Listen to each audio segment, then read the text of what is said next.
And representatives from Underground tell me there's more events coming later this year, so there's plenty of time to practice your skating.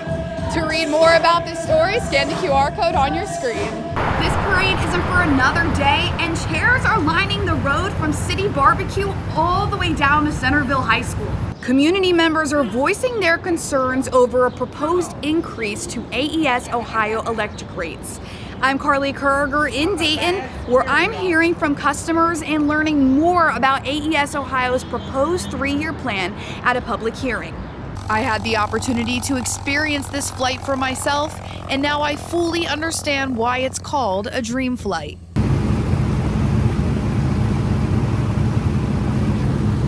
A new airline and 4 new flights are coming to the Dayton International Airport. These flights are going to be a new, affordable, and convenient option for those in the Dayton area. I'm Carly Kuriger with the story. We'll continue to bring you any new developments as they happen.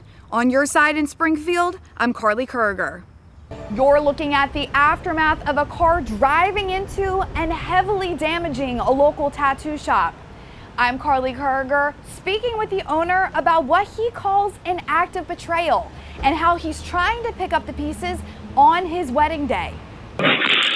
Security video shows the moments a car crashed into the District Tattoo on Wilmington Avenue in Dayton. Owner Steven Salmon says he got the call from police at 7:30 a.m. on Sunday. I had no idea it was going to be this much damage. Everything was destroyed. It was completely just destroyed. He says almost immediately he thought he knew who was responsible, saying he's received threats from someone before. Almost the entire shop sustained damage. The entire front window, the floors, and even inks have to be replaced before it can reopen. I was devastated.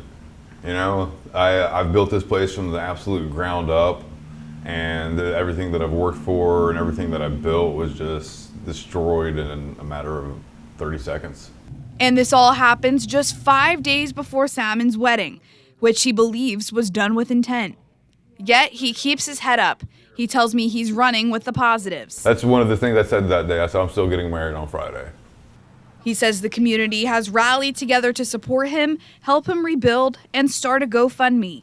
He even says other local tattoo shops are letting his artists take their appointments out of their shops. Salmon says any leftover money raised from the GoFundMe will go to his artists who are out of work right now. I believe this was sent to destroy me, but honestly, I think, with the community coming together, 15, 20 people showed up to help me clean up the mess without me calling. I think it's a blessing in disguise.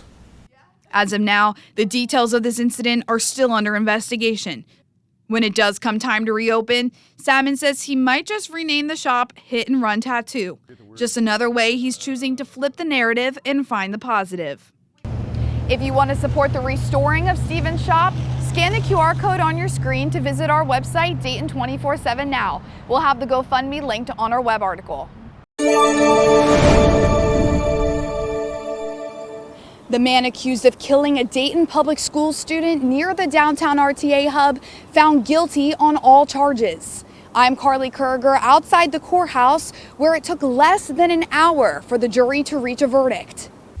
You don't get to shoot someone because you're having a bad day. You don't get to shoot someone because you got kicked out of the convenience store. Words shared by the prosecuting attorney for Alfred Hale III in front of the jury before deliberation. Less than an hour later, Julius Williamson Jr. was found guilty on all 5 counts, including murder. This was a pointless homicide. An 18-year-old young man who was a senior was just trying to take the RTA to school, and he was gunned down for nonsense. This was just a tragedy that didn't have to happen. Back in April of 2025, Hale was shot and killed by Williamson by the RTA bus stop in downtown Dayton. The prosecuting attorney went through the video of the incident step by step, explaining what led up to the shooting. After pushing Hale to the ground, Williamson held a gun to his head and said, "I'll kill you." The defense claimed Williamson had said, "Don't make me kill you," and was trying to protect himself. This is a case because of videos. There is zero doubt as to what happened. The jury taking just a short time to convict Williamson Jr. Hale's family was present in the courtroom for the verdict. I was excited, overwhelmed with emotions, but again excited because I finally got justice for my son. Still, Hale's mother says that justice doesn't take away from the unthinkable. I have to live with this for the rest of my life. Then knowing that my son got killed just going down to go to school. Just doing what is right.